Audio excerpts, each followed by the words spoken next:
Hello everyone, my name is Azirek Ibrahimova. I'm a graduate of Alato International University from Bishkek, from country Kyrgyzstan. And today I'm going to present our work on Gallstone disease prediction from clinical tabular data. So let me read the title: A leakage-safe adaptive hybrid weighted ensemble for Gallstone disease prediction from clinical tabular data. Let me also introduce my co-authors. They are Mekia Shigute Gaso and Remudin Rashid Mikuria. Let us continue. So before starting, let me start with medical background. So Gallstone disease happens when hard particles form in the gallbladder. It's quite common. About 10 to 15% of adults in developed countries have it. Many people don't even know they have gallstones because they have no symptoms. But for some people, it can lead to serious problems like gallbladder inflammation, blocked bile ducts, or even pancreatitis, and even gallbladder cancer. Doctors usually diagnose this with using ultrasound, but ultrasound isn't always available, especially in smaller clinics. So we've got a question: can we use routine clinical data, things like blood tests and body measurements, to predict who might have gallstones? That's where machine learning is used. And in this project, we are going to use machine learning to reach our research goals. And there are three main research goals. First is to improve baseline performance using smarter data preparation and to improve on previous results by using better data preparation methods. Second, we wanted to combine several machine learning models because different algorithms can capture different patterns in the data. And third, we wanted to find the best decision threshold instead of just using 0.5 by default. So overall, our aim was to create a model that's accurate and actually useful for doctors. Dataset overview. We used a publicly available dataset from the UCY machine learning repository. It has records of 319 patients totally, and 161 of them had gallstones, and 158 of them had healthy controls, so others were healthy. So the classes are almost perfectly balanced, which is good for training. And all in all, the dataset included 38 of clinical features, things like age, weight, BMI, blood test results, CRP, liver enzymes, cholesterol, body composition, fat percentage, muscle mass, water content. So this gave us a wide range of potential risk factors to work with. Data preparation. Before training any models, we of course carefully prepared the data. First, we handled missing values. We used the median for numbers and the most common value for categories. Then, we converted categorical variables into numbers by using one-hot encoding. Then, we did a feature scaling. For clinical data often has outliers. One patient might have very high cholesterol, for example.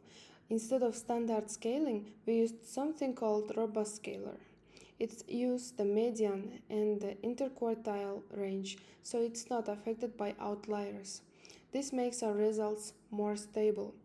And finally, we did feature selection using statistical test called ANOVA F-test to keep only the most useful features. It also reduces noise and helps models focus on important variables. And of course, crucially, we then applied the same transformations. I mean, we did all the steps only the training data and then applied them to the test data. This prevents data leakage and gives us honest results. Furthermore, the three base models. So we chose three different classifiers because each works differently and captures unique patterns. First is multi-layer perceptron, a neural network with two hidden layers of 150 neurons. Neural networks are good at finding complex, non-linear relationships. We used dropout to prevent overfitting. Second, we used a logistic regression. It's a linear model. Yes, it's simple, yes, it's stable, and despite its simplicity, it performed very well. This tells us that some relationships in the data are actually linear. And lastly, XGBoost, a powerful tree-based ensemble method. It handles interactions really well and often does great on this type of structured data. We tuned its parameters for best performance. And the top model, adaptive hybrid weighted ensemble, AHWE. After training the three models, we combined them into an ensemble. Why not simple averaging? Some models are better than others, they should have more influence. We gave more weight to the models that performed better. We calculated each model's weight based on its accuracy. So as you can see, the MLP got about 34.34%. Logistic regression 33, XGBoost got 32. So each model contributed roughly equally, but with the MLP having a slight edge. Then, for each patient, we calculated a weighted probability by multiplying each model's probability by its weight and adding them up. This gave us one combined score per patient. Threshold optimization. Once we had the combined probability, we needed to decide the cutoff point. So the default cutoff point, the default threshold is 0.5, but we found out that it wasn't optimal for our ensemble. So what we did tested threshold from 0.30 to 0.70. We calculated accuracy for each threshold and we selected the threshold that gave the best accuracy. So in result we got the 0.38 optimal threshold. What this means?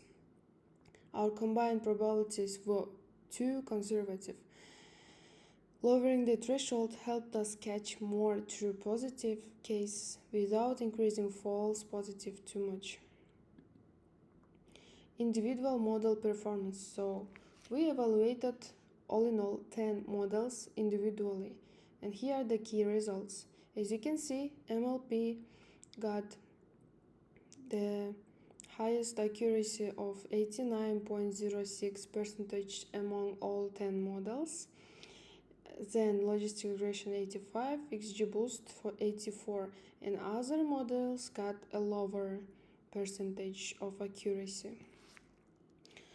So as you can see, the neural networks and tree-based methods generally outperformed simpler models on this dataset. But the real improvement came when we combined them. Hybrid ensemble results.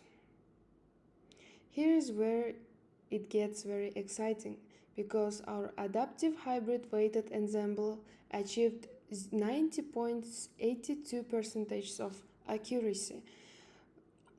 But not only accuracy, but the precision. Recall F1 score all got 90.62%. This means that model was perfectly balanced. It's equally good at identifying patients with gallstones and those who without. And we also got rock out of 93.55% of accuracy, which is excellent and confirms that the model has strong discriminatory power. Next, confusion matrix. To understand where our model makes mistakes, we looked at the confusion matrix. On the test set of 64 patients, we correctly identified 29 out of 32 healthy patients and 29 out of 2 Gallstone patients. We had only 3 false positives and 3 false negatives. This balance is important. In medicine, both types of errors matter. False positives can lead to unnecessary procedures and anxiety. False negatives means delayed treatment. Our model keeps both errors low and equal, which makes it more clinically useful. And as you can see, here are the top important features for prediction. At the top, there is a C-reactive protein, which is a marker of inflammation. Then diabetes mellitus, which affects metabolism. Vitamin D, where deficiency is linked to gallstone risk.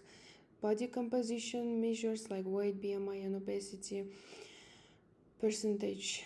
Liver enzymes that indicate liver function and total cholesterol, which is directly related to cholesterol gallstone formation. Those findings are consistent with medical knowledge, which gives us confidence that our model is learning clinically meaningful patterns. And comparison with previous work. The previous results on this dataset was 85.42%, and they used gradient boosting. But our MLP alone got 89.06%, but our hybrid ensemble method got 90.62%. We believe the improvement comes from several factors: robust scaling, feature selection, using a neural network, adaptive weighting, and threshold optimization. Each contributed a small gain, and together they added up to a significant improvement. Strengths and limitations. Our approach has clear strengths. It's leakage-safe, uses outlier-resistant scaling, combines complementary algorithms, and optimizes the threshold for balanced performance. But we also have limitations. The dataset is relatively small at only 319 patients.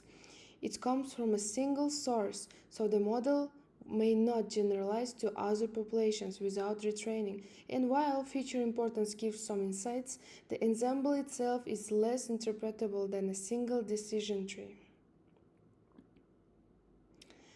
So our future work is looking ahead. We can say we plan to validate our ensemble on independent datasets from different hospitals. We want to add more base models like LightGBM and CatBoost. We also want to develop a web tool that gives real-time risk scores when clinicians enter patient data, and we'll publish our code so others can reproduce and build their own work. So, in conclusion, to summarize, we developed an adaptive hybrid ensemble for Gallstone prediction. It achieved 90.62% of accuracy, which is state of the art on this dataset. We improved on previous results by 5.21%. The balanced precision and recall make it valuable for clinical use, and the feature importance confirms clinically meaningful predictors. We hope this approach can help clinicians identify high-risk patients more reliably.